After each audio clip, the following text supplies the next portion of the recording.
Working. It looks like it is. And we got a really good one from Mark Ritson today. And it looks like it is. So that'll be. And we got a really good one from Mark Ritson sounds today. A little funny, but we'll go with it. 5, 4, 3, 2, 1. I'm John Miglosh for the Wisconsin DMA and the International Society for Strategic Marketing. Okay, and before we do that, let's go to the real story over here, which, I always like to start with this because it gives me something to do. No, that's not why. It's because it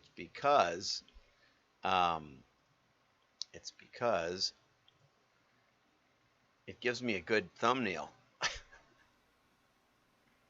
Flying from the top of the key is easy. It's the landings that kill your feet. That's why I fly with the pump from Reebok. When I pump up, my size 13s get support, protection, and a custom fit. So, Michael, my man, if you want to fly first class, pump up and air out. Okay, that's the pump. That's the pump. Pump up and air out. That's the pump commercial from 1989. As I told you, I got a strike, which I removed by going to copyright school. I wish I would have recorded that copyright school because it was definitely hilarious. But anyway, so we're going to talk about Reebok and Adidas in a minute. First, I want to mention we've got a meetup coming the 31st of August, and so that's going to be fun. You can go over to wdma.org and register for that. And we've got some big print and media people. Keith put up the link, I think, already, or that was yesterday maybe. I'll put it up again best I can. Let's see if I can do this on the fly. Anyway, just go over to wdma.org and you'll see it right up in the upper right corner. Nope, I have to log in.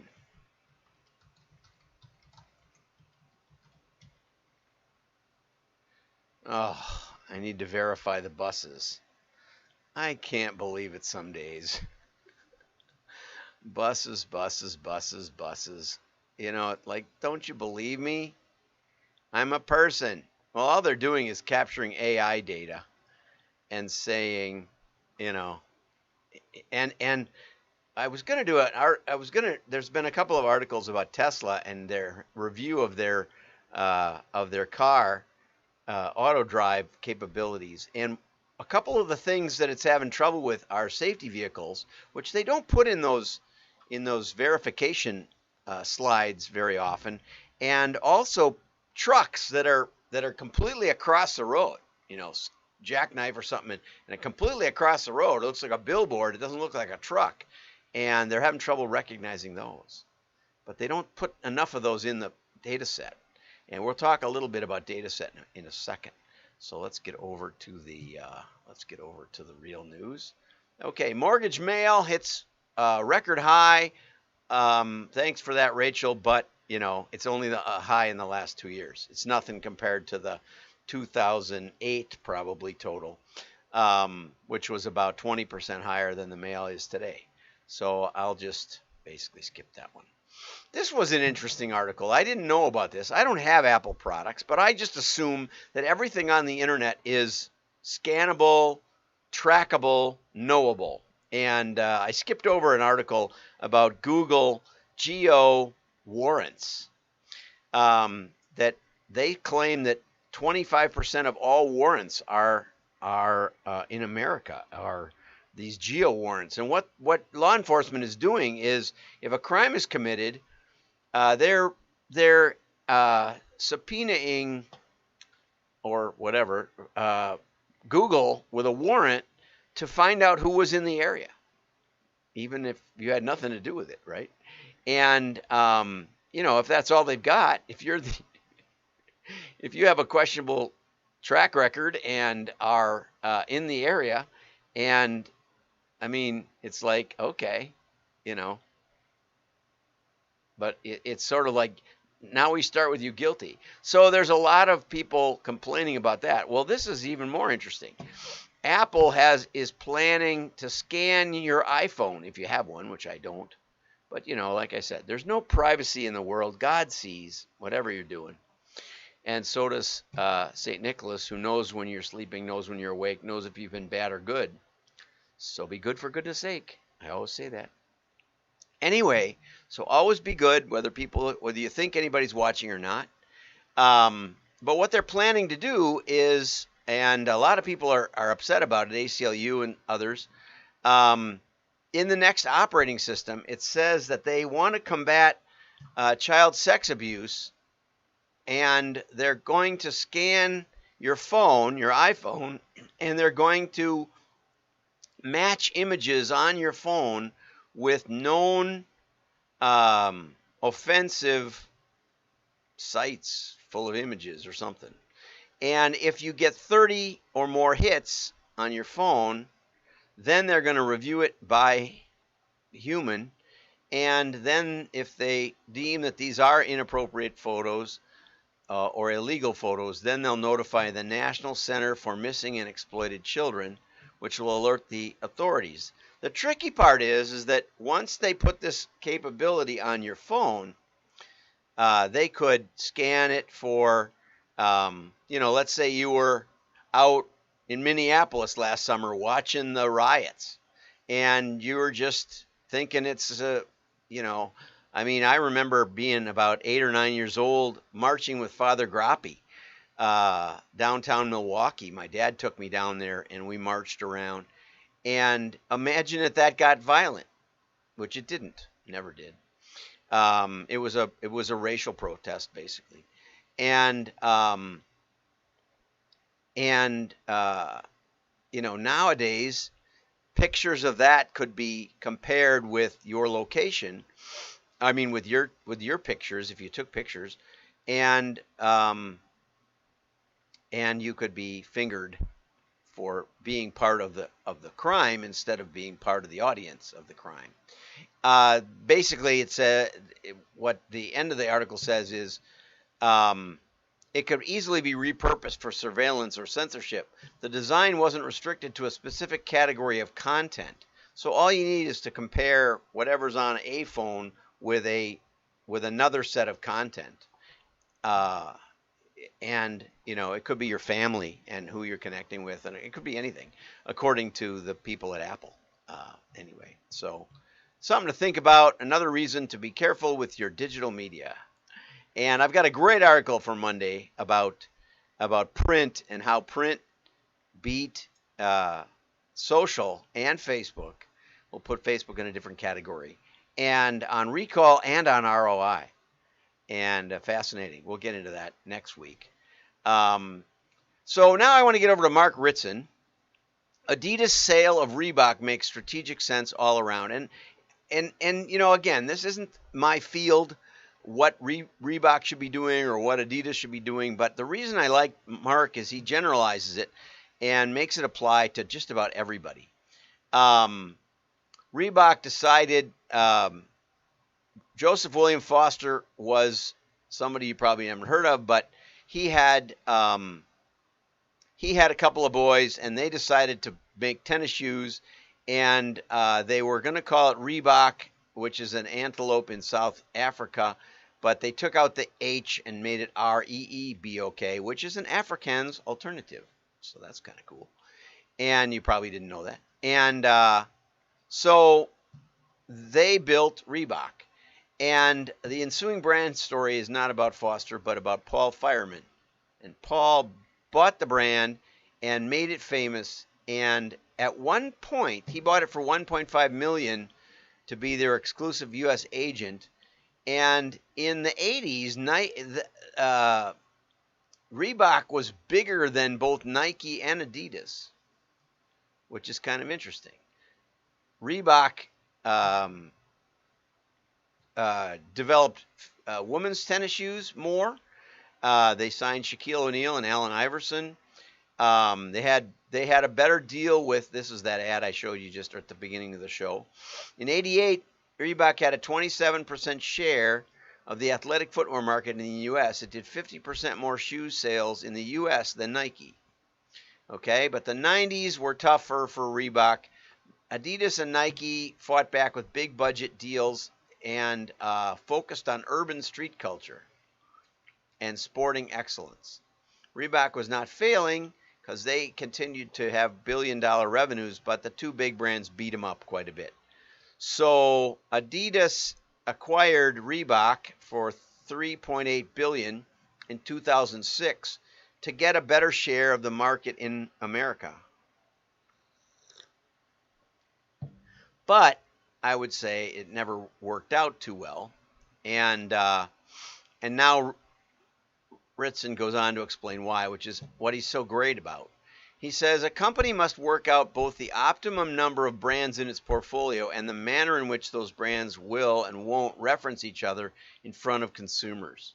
There's this idea that there's going to be all of these economies of scale. We only need one accounting department. We only need one. Production, operations, COO, CFO, all of that. The problem for most companies is that their branding eyes are bigger than their management bellies. What I mean is that every company sees the advantages of operating multiple brands, revenues, synergies, shared costs, and scale. But almost none foresee the operational challenges that ensue before any of these advantages might be attained. Put more simply, most companies barely have the competence to manage one brand, never mind navigating the multiplicitous hurdles that a portfolio brings. To go even further, any moron can throw a single ball in the air and catch it. The trouble, the minute you have 2, 3, 5 balls in the air, most of us are in trouble. I didn't know that W.C. Fields at one point held the record for the most number of balls in the air juggling. Apparently he was quite the juggler, although that's not how we remember him because, he's pretty old by the time by the time film caught on and we see his notable expression in film. Let's see if I can send this thing. I'll try sending that again. There. Oops. I think I botched that. I mishit the enter key. There we go. Okay, so I just put up the link and it went to YouTube at least. If you're on Facebook, just go over to wdma.org for the meetup. Anyway, when you try to put that extra one ball, they all come tumbling down. Not just one, but all, right? And I know enough about juggling to know I've dropped them all most of the time. No, maybe you can hold them on when you see it collapsing. Hold on to one or two. And that's what Adidas is doing. P&G makes it look easy. Okay, LVMH has mastered it, but most average companies have neither the marketing muscle nor the appetite for investment that proper multi-brand management demands. What happens with most companies is they really, really believe in one piece of their business. And they really want it to succeed. Now, it may not be the best part of the business. It may not be the most profitable, but it may solve the biggest problem, for example, or it may get the most social recognition or something else. For whatever reason, the company rallies around that one part of itself, and others, it's not that they get neglected, but they get neglected. I almost did a story. Sun Chips is coming back with a new marketing campaign. And I almost talked about that because I love Sun Chips. They're one of my favorites. I had Bugles on Sunday. Somebody brought a bowl of Bugles to church. Oh, man, I love Bugles. I ate almost the whole bowl. I hadn't seen those in decades. And that's what happens. Somebody buys that brand and they don't they don't care about it. And that's the way it is. So anyway, chief executives have to learn not to play favorites, to give each brand an equal shot and equal attention, which is almost impossible. As a parent, I know, some kids have it better than others. HR people need to cool their bureaucratic impulses and avoid building genericizing employer brands. Given each brand must be left to do its own thing. I remember being asked back in the day to compete with Epsilon in taking over Prime Media's database needs. And I read the spec and I called up Prime Media and I said, this isn't going to work. And they said, why? And I said, because, you're basically combining name, address, etc., but you're not combining any of the nuances that make each title great. They said, what do you mean? I said, well, for example, Fly Fisherman, and this is, 20 years ago or plus, so I'm not worried about the confidentiality, but Fly Fisherman, one of their number one predictors of long-term subscribers is that they own a passport. And they went to a lot of trouble to ask their subscribers when they join that question. Do you have a field for that in your database? Own a passport? Well, no, none of the other magazines have that. I know. So what you're going to do is you're going to homogenize all of the interesting data and eliminate it. And then you're going to wonder why it doesn't work anymore, which is what they did. I declined to bid against Epsilon. I said, this is a bad spec. It's not going to work. And within a couple of years, Primedia was out of business and had broken up into, sold off its magazine titles, and that was it. So they also have to grow comfortable with intra-company competition, a sign of a healthy sign of a well-run portfolio company, not a conflict that needs to be resolved. So everybody thinks you have to have peace between the companies. What works for brand Peter would not be good for brother brand Paul. Okay? 5 brands usually require 5 different equally expensive versions of the same thing. 5 headquarters, 5 creative agencies, 5 CFOs, 5 packaging types, 5, 5, 5, 5. So my cousin was in marketing at Miller Coors, for years and years before Coors bought him. And the idea, of course, was exactly this. We can merge together, we can have bigger market share, bigger ad budgets combined, and everything will be better.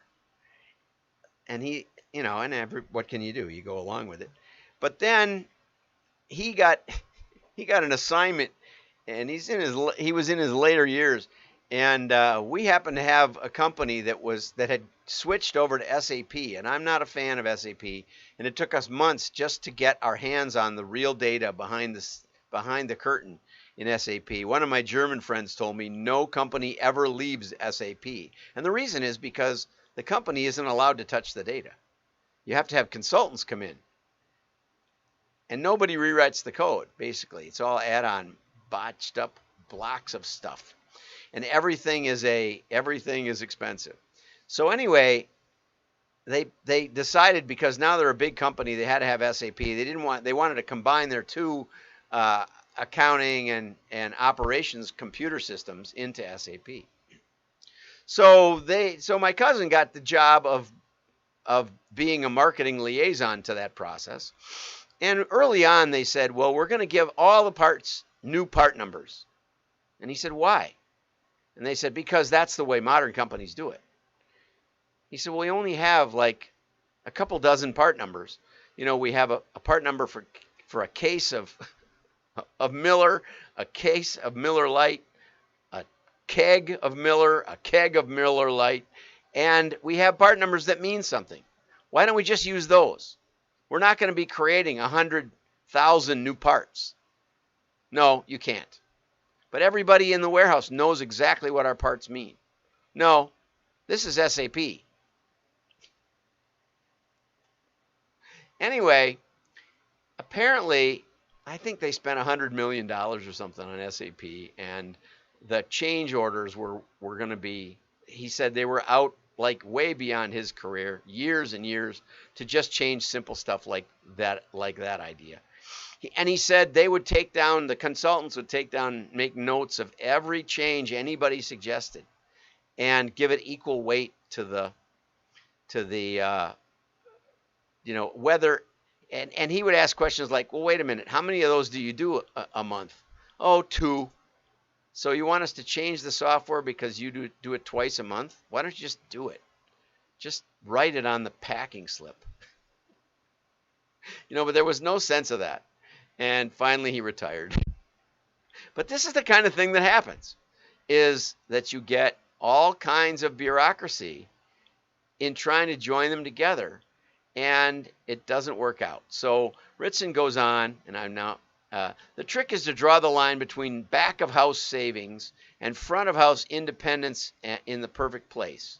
Smart companies like Adidas are capable of grasping this before they drop all their balls, and so they sold Reebok for $2.5 billion, and everybody at Reebok cheered apparently, which is quite a bit less than the $4 billion they paid for them back in 2009. The CEO is a licensing veteran who appraise, manage, and maximize multiple brands, a juggler in other words, and he's like, yay. The attractions of focus are partially fiscal, but they're mostly strategic. Reebok finally gets to play its own game again, and what Reebok really needs now is a separate organization that's global, dedicated to the Reebok priorities. After 15 years, Adidas and Reebok have finally worked out